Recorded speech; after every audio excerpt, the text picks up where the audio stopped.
deglobalization narrative, I really call it a narrative because, as you said, we don't really have data showing us some kind of deglobalization. And I mean, this DHL connectedness report is very good for this. It has even more recent data than my OECD data I will share with you. So that's why I call it a narrative. With this risk of somehow being some kind of self-fulfilling prophecy, because the more people start to believe that deglobalization is inevitable, the more also they encourage some firm strategies or policies that actually lead us to this deglobalization. So the way to summarize this narrative is that this idea, yes, that deglobalization is inevitable, but why? Well, because these international supply chains are inadequately resilient, and because also some trade partners are maybe hostile. So you have somehow different components in the narrative, and I will go through them.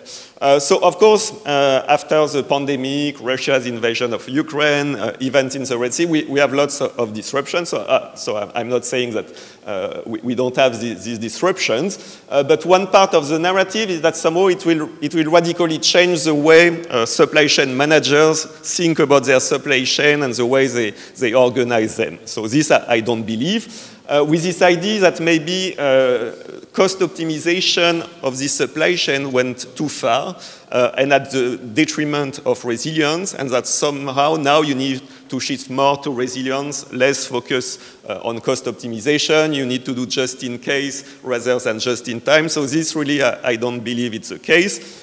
In particular because if you look carefully at the literature, but also the experience of firms, I don't think there is a trade-off between resilience and efficiency. It's the opposite. The most efficient firms are the most resilient, and if you want to know more, you can check all the work, for example, of Yossi Sheffi at MIT. He has very good books about the power of resilience, showing you that even when there are crises, the most resilient firms are gaining market shares. So being efficient and all this lean production also, we can come back to this if you want in the discussion, but is really leading to more flexibility, more agility, and helping firms to be more resilient. Another component in this narrative is this idea that globalization is in retreat, and maybe it's replaced with regionalization. So I will show you with data, it's not the case, but you read this even in the Financial Times with this columnist Rana Forward that maybe you know, but there was also this book by O'Neill about regionalization. But here I would say it's just not the case now. Of course, we can discuss what will be the future, but we don't see it at all in the data. Then, more interesting maybe, again, going to really the international business literature, this idea that you have some limits to what some authors call hyper-specialization in global value chains, and that you need also some kind of functional diversification. I will come back to this and explain with more detail, but in particular through industrial policy. And you have all this debate on maybe new types of industrial policies or industrial policy coming back, so I will also talk about it. So here, I'm not discussing the fact that we see maybe more government interventions, new types of industrial policies, but the question is more what governments try to achieve there, and whether it goes against the old concepts like the specialization, gains from trade, and so on. The last part of the narrative, it's about these trade dependencies, and the fact that it can become some kind of a matter somehow of national security when your foreign partners are not like-minded, and the idea that trade could be weaponized, and of course we have recent examples. At OECD we also recently released a report on the impact of economic coercion, so that's something that needs to be taken into account. So I'm not questioning that you need to take it into account, but it's not through deglobalization that you can actually solve this issue. I would argue that it's the opposite. You need also trade to solve or to respond to economic coercion. So I will go through some charts to show you where first some data that can tell us something about whether the narrative is accurate or not on the basis of facts, but also discuss, because the narrative is also like about the future, and of course we don't know yet what the future will be, but why also I don't believe that the future will look like what this narrative is suggesting. So first here, you have this very nice index of global supply chain pressure, which was created by the Federal Reserve Bank of New York. So they collect a lot of data on transport cost, but also what is called the producer management indices, so like some surveys of expectations of managers in the manufacturing industries. And so what's interesting and they created the values for this index from 1998 to 2024, that's a monthly index they release. So you can see here how exceptional was the pandemic period for supply chain disruptions. So it looks like before you had almost no disruption, but it's maybe because the scale. So the way this chart works, it's like the standard deviations from the average value. But you have, of course, episodes of disruption in the past. Of course, a great financial crisis in 2008, 2009. Or also, in 2011, you had this big earthquake in Japan, also some floods in Thailand, and actually a lot of the literature on the resilience of supply chains started during this period. But of course, even when you look at these events of big supply chain disruptions, the disruptions were much lower than what was experienced during the pandemic. So it's a bit normal to somehow think about policies and firm strategies today based on this episode, but it was quite an exceptional event. So I'm not saying that we will not face in the future a major crisis. There will be. And you need to be prepared. And actually, there is a lot of work in terms of what being prepared means for and what you can do when you have such a big black swan event. But what the risk management literature suggests is that actually you really need different strategies. And the strategies you have for, let's say, routine risk, business as usual, if there is something like business as usual, it's not the same strategies that are useful when you face a major crisis. And so what I'm saying is that even if we have more uncertainties in the future, most firms will not think about designing their supply chains just on the basis of what they can do when there are such major disruption. They will focus on the routine risk management, and they will have also specific strategies for big crises, but it will not be the same strategies, and they will not use like the design of their supply chain, like the location, the countries where they will produce, the suppliers they will use, based on their answer to the large-scale crisis. What they will rely more in these cases it's on agility, flexibility, things that are also good for their productivity. Again, no trade-off between efficiency and resilience. So now, so we saw the data from the DHL Connected Net Index. So here I will use another indicator to talk about deglobalization. It's called the import intensity of production. It's quite easy to understand. It's an indicator that tells you for each dollar of output in the world, how many cents of trade in intermediate inputs you add all along the supply chain. So going upstream, looking at all stages of production. So we have data, we can go back to 1965. So somehow in the 1960s, for each dollar of output in the world, you had something like 6 cents of trade in intermediate inputs. Then you had all this period of expansion of global value chains, where before the financial crisis, somehow for each dollar of output in the world, you had more something like 18 cents of trade in intermediate products. Of course, you see the impact of the financial crisis, but it's true that after the financial crisis, after 11, it's like a different period where we don't see anymore this expansion of global value chains, this fragmentation of production increasing, and it's more like a plateau. But a point we made in an OECD study is that it's really important to take into account the evolution of prices.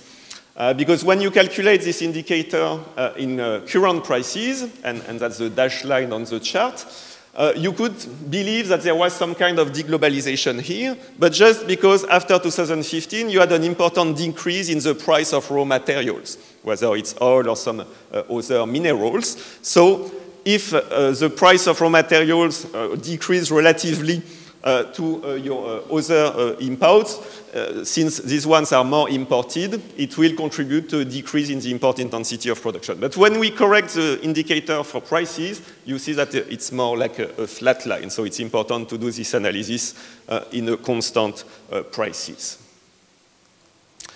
So the previous indicator was really looking at trade in intermediates, but of course these global value chains are also about investment, foreign affiliates, and here as well, if we look, for example, at the share of foreign affiliates in gross output, it has been relatively flat. So we cannot say as well that there is some kind of deglobalization, that you have fewer firms involved in multinational production, but we have, again, still to explain why after the financial crisis, we are in a period of stagnation or no further expansion of these value chains, including through investment.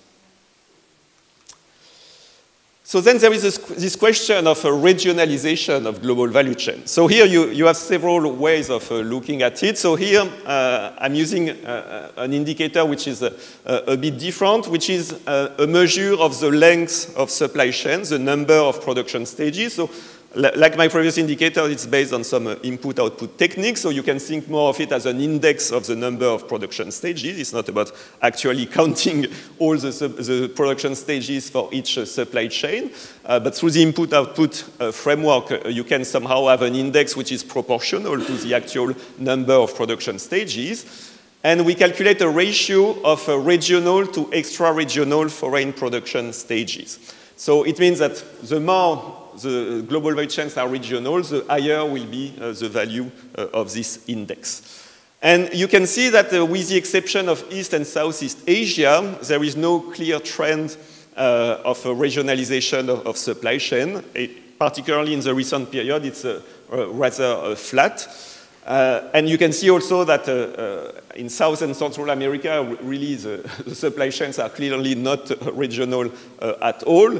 Of course, Europe, with European integration, you have a high ratio of regional to extra-regional foreign production stages. But it's really before that this regionalization happened, and in the recent period, it has more likely decreased. Only in East and Southeast Asia, because of regional integration there going on, you have more regional value chains. The next question is whether you have some reshoring. So here, I'm using the same indicator, but calculating the ratio of foreign to domestic production stages. So the higher the value of the ratio, the more foreign production stages you have. So reshoring would be a reduction in this indicator. And you see that in most regions, and if you look at the OECD average, there is no clear sign of reshoring, even if you have a bit of a decrease, but the last year I have is 2020, which is really the year of the pandemic. But what is different is China. So of course, we should maybe not call it reshoring in the sense that it's not the case that China offshored its production at some point and then repatriated the factories inside China. But yes, in the Chinese economy, production is becoming more domestic, and I will come back to this. So then part of the background, as Roman already mentioned, it is many government interventions and a debate on subsidies. So here, again, I don't question the fact that you have all these government interventions, but one question is it really new? Actually, when you look at industrial subsidies by sector, and here taking a long period, 2005, 2019, you have many sectors with a high level of subsidies. We will come to the automotive industry, but actually it's not one in the top ranking of sectors with subsidies. And the evidence we have at OECD also indicates that firms based in China obtain disproportionately more support than firms in other countries, and in particular firms in OECD countries. In particular, when you take into account one category of subsidies that OECD has emphasized, which is what we call below market borrowing. So the fact that if you are a firm in China, when you invest and you borrow some money, the interest rate you have is likely to be lower than the market rate because of some government support. So here the question is more what is different today with industrial policy. And because we are also in this period of important transformations, the digital revolution, the green transition, you can still think about the role of government in industrial policy that may be different. Lastly, before we move to a more interactive discussion, everybody talks about these trade dependencies. It's important to understand that actually they are decreasing. So, of course, you have various ways of measuring these trade dependencies, and the analysis, the answer to the question may depend also on the indicator. But here in a recent report, we calculated the number of bilateral import dependencies per country. So the way we define these dependencies is based on some concentration index, the Erfindal index. So you have to set somehow arbitrarily a threshold where when your imports are coming from very few countries, they are concentrated, or it can be also your export, you decide that it becomes some kind of trade dependency. But when you do this exercise, you can see that in the case of OECD countries, the number of bilateral trade dependencies has really decreased in the last 10 or 20 years. And even, so some people then focus on some strategic products, so products that are important for the domestic economy. And even when you look at this, it's less pronounced, but there is also some kind of decrease. But what happens, so to be clear, what MNOEs means major non-OECD economies, so it's basically Brazil, China, Russia, India, Indonesia, South Africa. In the case of these countries, you don't see the same decrease in trade dependencies, and now their trade dependencies are similar to the ones observed in OECD countries. So maybe you don't have more trade dependencies, but of course it's a legitimate question of what you do about these dependencies, especially thinking about economic security.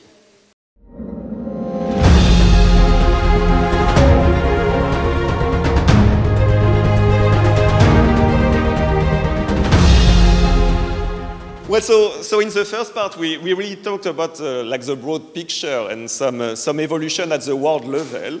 But of course, what we see for the whole world is like the aggregation of a lot of heterogeneous trends in different countries, different regions, different industries. So I cannot go through all the details of what is happening there, and I will come to Europe and the automotive industry, which is of interest for this event.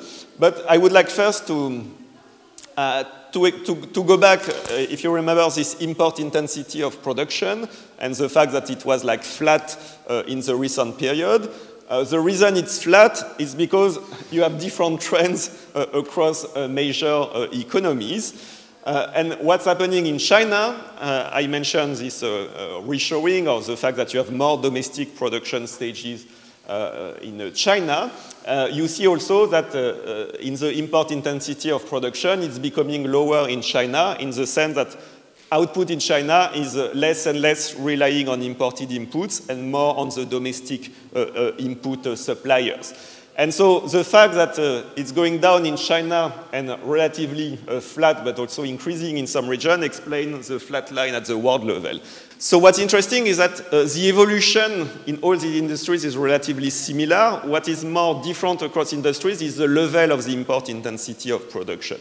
So you have some industries like coke and petroleum, or ICT and electronics, where production relies a lot on imported intermediate inputs. while you have other industries like food products where it's more like domestic inputs. So still, even if you look at food products or pharmaceuticals where the value is lower, you still have something like 10 cents of imported intermediate inputs in each dollar of output. But it goes to something like 40 cents when you look at coke and petroleum. And so motor vehicles is a bit in the middle. So you have about 30 cents of traded intermediate inputs for each dollar of output in the automotive industry. So now I will use another indicator and another concept, which is the GVC income. So I will explain why I think it's a better way of looking at the figures for manufacturing. Because if you focus on output in one industry, you miss this supply chain perspective. And so if we take all the output of the motor vehicle industry in the world, so it creates income in all the firms that are in the automotive sector, but it creates also income for all the firms that supply inputs to the car manufacturers. So the GVC income perspective, it's really starting from all the sales of the final products, so all the sales of, let's say, cars in the world, and looking at the income it generated in all countries along the supply chain, but also we can decide to zoom in on the income it created in different countries. So with this perspective, so we could create the same data looking at the share of output, and we would see, so here, on this slide, it's all of manufacturing industries. So if we were just looking at output, we would say that the share of Japan, the US, and the EU has really decreased as a share of world output in manufacturing, and a huge increase for China. When you use the GVC income perspective, it's still a story about the rise of China, but the decrease for Japan, the US, and the EU is less pronounced, because you had a bit of servicification of these manufacturing supply chains, and what happened a lot in the EU, the US, or Japan is that some firms are still participating in the manufacturing supply chains, but from the services side. So that's what is also captured through the GVC income concept. But you still have this important story that it's really China that has increased its share of the world manufacturing GVC income from something like 4% to 20% in 2020. So let's now move to the automotive industry. So here I show the output data, so you can see the difference. We will see, and the next slide we will see this GVC income, so you can see the difference. But of course, the main story in the automotive industry, and here it's even more dramatic, the evolution, it's this rise of China from 5% of global output to something like 25%. So I'm just looking at the share in 1995-99 on the vertical axis, and the share in 2015-2019 on the horizontal axis. So it's the opposite, of course, for the US or Japan, going from a high share of global output for the automotive industry to a much lower share. What's interesting is that Germany somehow, there is a bit of a decrease, but maintained a bit somehow its share of global output. So you see many countries here that are smaller economies. So the chart on the right is just a zoom on this part of this chart where you cannot really see the countries. And you see two other interesting economies that are Mexico and Korea that really increase their share of global output in the automotive industry. And you can see also that the case of Czechia here. So here it's just the gross output, so just taking into account what is produced in the automotive industry. So on the next slide, we will talk about this GVC income. But we will also calculate a ratio of the GVC income to domestic demand.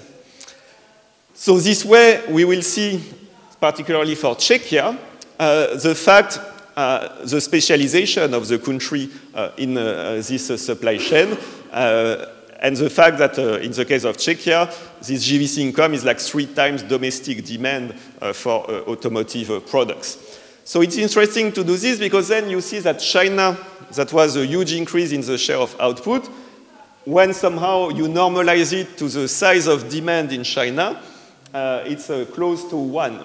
So its GVC income is close to its domestic demand. And I will show you some other data explaining that the main explanation for China increasing its output share is domestic demand. So this we can see here. So sticking to this GVC income concept, if you look at the blue diamonds, it gives you the change in this GVC income between 2011 and 2019. So you see, again, big increase in China. We haven't talked about India, but it's also a big increase. Mexico, Czechia. But now we will try to understand why there is this increase in GVC income. Is it coming from higher domestic demand, higher foreign demand? Is it coming from technology? So here technology is captured through the technology mix, but maybe because the production function of the car manufacturers has changed, they use more inputs from a given economy. And the VA to gross output ratio, it allows us to look at the role of outsourcing. So if we look at what happened in China, huge increase in the GVC income, but it's mostly explained by a higher domestic demand. But we will come back to this. There is also an increase which is related to technology and a bit of foreign final demand, but mostly domestic demand. Czechia, not surprisingly, the increase is coming mostly from the foreign final demand. But what is also interesting is that Czechia has also this positive contribution from technology to its GVC income. You see that in some other countries, like the UK, Italy, or France, this technological shift are rather contributing to a decrease in their GVC income. It's also the case for Germany.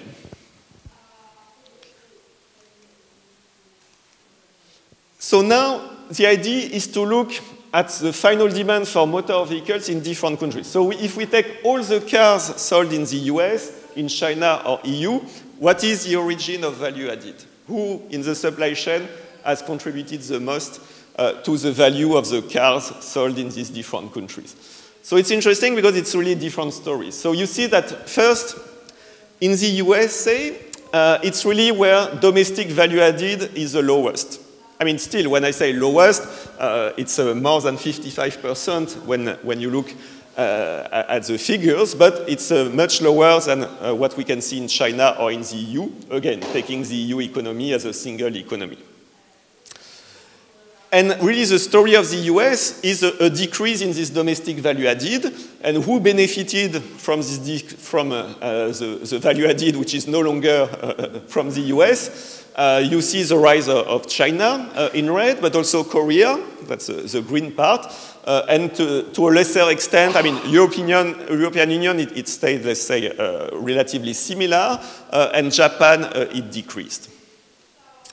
In the case of China, you see huge percentages of domestic value added, and consistently with what the other data I shared with you, you see that between 2011 and 2019, the Chinese value chains in general, but specifically for motor vehicles, you see here how they became more domestic, with more domestic value added, with domestic value added in China being now close to something like 85%.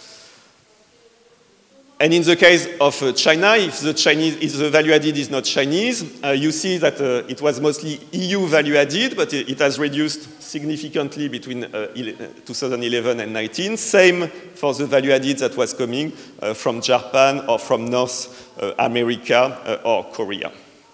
The only rising share is Southeast Asia, which is contributing a small share of value added for the motor vehicles in China, but at least here the trend is like increasing. Now, if we look at the EU, again, because we look at the EU as a single economy, you have a huge share of, we can say, I will not call it domestic, but EU value added in the cars that are sold on the EU market. And also, like in the US, this increase of China, but also Korea.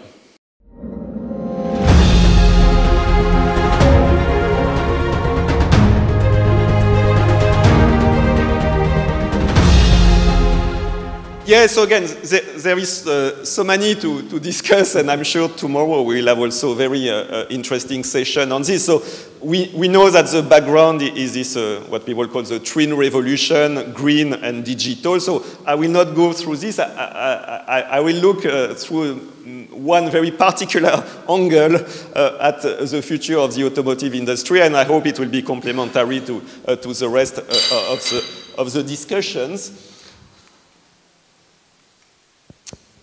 But the first point, coming back to this, it's really, and that's why I'm using this concept of GVC income, it's important to understand that countries really specialize in different activities within this whole automotive supply chain. So here you can see it by looking simply. So we divide this GVC income, but this time showing you which share is actually coming from the motor vehicles industry, and which share is coming from the more upstream industries. So it can be other manufacturing industries supplying inputs to motor vehicles. It can be steel, machines, and so on, or the services. And you see that these shares are totally different across countries. So you see China, or if we look at Mexico, so that's really the countries where a lot of the GVC income for the automotive industry is within the automotive industry. But you have other countries, like Chinese Taipei, where the motor vehicles industry has a very, very small share of GVC income, and this other manufacturing, it's simply the semiconductors that are used a lot in all the supply chains of car makers, and a lot of them coming from Chinese Taipei. So you see that you can really specialize in different activities. So that's why also the assessment of how good you are in the automotive industry, the data I'm showing can tell you maybe a different story of the way you believe this country is doing well or this country is doing bad, because this supply chain perspective really gives you other insights on the countries that contribute really more upstream, either for input, but also look at France, for example. They contribute a lot through services to the automotive supply chains. So now the other important point is really about technology. And the point I would like to make is that on the one hand, so here we will start to look at the patent data as a proxy. I mean, you could have many indicators to measure innovation and technology, so I will just use the patent data because they are easier to access, but it's not the whole story, this patent. But if we look at the evolution of automotive patent shares, we see, of course, the same story about what I would call the incumbents, the former leaders, Japan, Germany, the US. So you can see the decrease in the share of patent, for example, of the EU, which is largely explained by the decrease of the share of Germany in automotive patent. But you can see that Japan and US somehow maintain their technological leadership. You don't see the same decrease, but of course the story in terms of new entrants, new technological leaders, it's really China and Korea. And so one question is whether this GVC income is somehow related to whether you do well or not in terms of innovation. So here I'm comparing the increase in the automotive patents between 2015, 2019, and 1995-99, and the increase in GVC income. So what's interesting is that you can see for some countries some kind of correlation. So at the same time that China increased a lot its GVC income, you have a lot of more patents in the automotive industry for China. And you see the same kind of correlation between the increase in GVC income of Korea, or the other country behind is Poland, and the patent. But there are some other countries, like Mexico or Malaysia, that have increased significantly their GVC income in the automotive industry without almost any increase in their patenting activity. So you can see that innovation plays a role, but that's not the only story. Now we will look at patents that are really specific to electric vehicles. And here it's interesting because you remember Japan was like maintaining its technological lead for all automotive patents, but it's not the case when you look at the electric vehicles. And again, the story is really about the increase in Korea and China, but Germany, on the contrary, and the US maintain somehow their same position in the ranking of patents in terms of electric vehicles patents. So I'm sure we will come back to this in the discussion, but this the development of electric cars is reshuffling a bit the positions. But what the data suggests at the same time is that these technological leaders from the past, whether it's US, Germany, or Japan, even if you have some shift when you look at electric vehicles versus others, still are maintaining their technological leadership, which is, I think, important to keep in mind. But, so here we are going to look at what are called breakthrough patents. So it's the 1% top patents the most cited. And here what's really impressive is that you could believe that maybe you have more patents in Korea or China, but it's more a quantity phenomenon than a quality phenomenon. But when you zoom on the breakthrough patents, you see important increase in China. Not in Korea. So Korea, it was like the decade before, but now it's really China. So that's why you can say that I mentioned this story of higher demand in China. I mean, China is becoming richer, more people buy car, more GVC income in the car industry. But this patent data really show that it's not the only thing going on in China, that China is really becoming also a technological leader in this industry. And I think this variable of breakthrough patents is quite significant in showing this. And you can see, so the US are still doing well in terms of breakthrough patent, but it's really decreased. And same with Japan.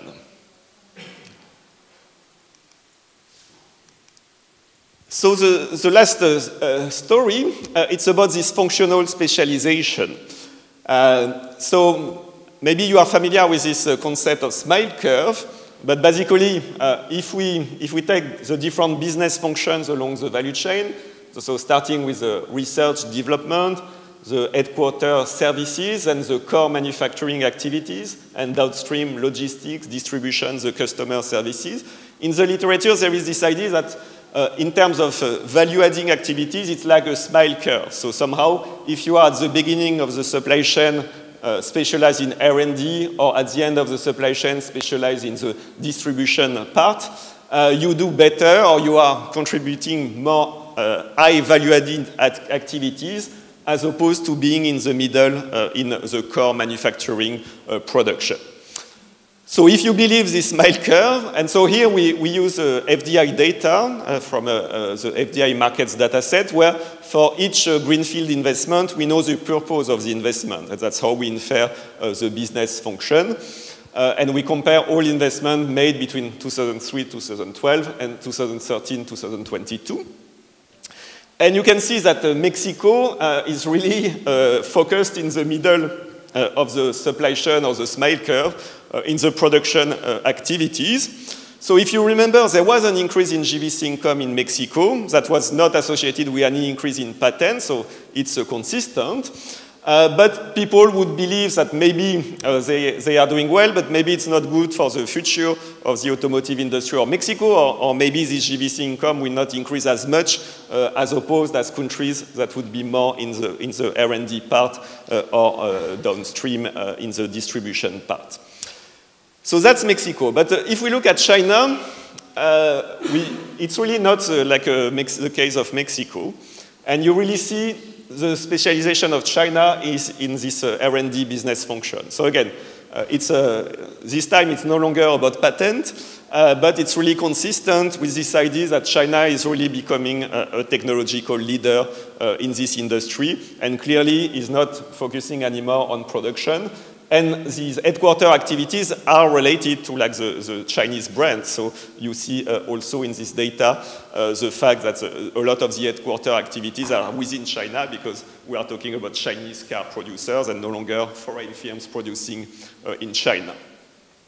But now if we look at the EU, what's interesting with Czechia is that somehow, and it's consistent with the other data where we saw that technology was positively contributing to the GVC income of the country in the automotive industry, we find also a specialization of Czechia in the R&D part of the supply chain, which I think is good for the country. And if you believe, you remember I mentioned this literature on diversification of functional specialization, that's something you see in Czechia. But we were surprised in the results that you have even more specialization in R&D in Romania. And so within the EU, you have really a reshuffling of the R&D activities across countries. So if you remember the data for Germany, it's not like Germany, everything was outsourced offshore from Germany to other countries, but still there are some trends and new players like Czechia, Romania, that are not only contributing through this production of parts, components, and other, but also through these R&D activities, which I think is interesting, and I would be happy to have your feedback on this. The last thing I wanted to say, but again, I'm sure it will be discussed more tomorrow, is that I've presented some charts where I compare countries, industries, but what you have in any industry, that's really ecosystem. So here, I mean, I'm just taking some charts from a paper in the literature where they try to represent the ecosystem of Tesla and BYD. But what we need to understand is that it's really like this constellation of firms that are across different countries. So you have Panasonic in the ecosystem of Tesla. You have many US firms in the ecosystem of BYD. So the industry logic, the strategies of firms are not for specific countries. So when we think about policies, we should keep it in mind. And you were talking about winners and losers. The winners and losers are likely to be this ecosystem. So if you are part of the winning ecosystem, it's good. If you are not, you are among the losers. But the geography of this ecosystem is not a geography of countries or industries, because also we see more and more of these electronic firms or digital firms in the ecosystem of the automotive industry, and I'm sure there will be many more discussion of this, but that's important in terms of answering the questions we had, and also going back to this resilience debate, to understand that what will really shift the supply chain and the organization of this industry is really what is going on within this ecosystem and how it is organized to promote innovation, to provide the best service to customers and so on. So at the end, I agree that there are more risks, that we are in a different world, but it's still about creating economic efficiency and building performance with innovation.